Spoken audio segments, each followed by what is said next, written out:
ఎవరైనా ఖతార్కి కానీ గల్ఫ్ కంట్రీలకు కానీ ఫుడ్ డెలివరీ చేయడానికి ఫుడ్ డెలివరీ జాబ్ చేయడానికి రావాలనుకుంటున్నారా? రండి. ఇంతకు ముందులో లేదు, చాలా దారుణంగా ఉంది ఇప్పుడు పరిస్థితి. ఎంత దారుణంగా ఉందంటే చూపించని చూడండి ఒకసారి. కనిపిస్తుంది కదా, ఇది రెస్టారెంట్ లొకేషన్. ఇది వచ్చి కస్టమర్ లొకేషన్ అన్నమాట.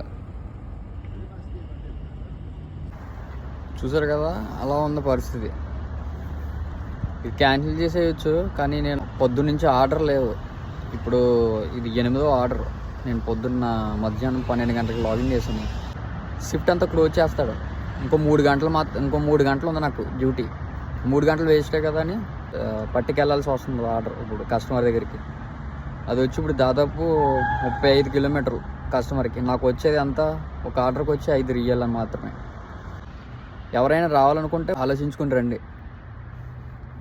ఎలా ఉంది ఇక్కడ పరిస్థితి, ఓకేనా?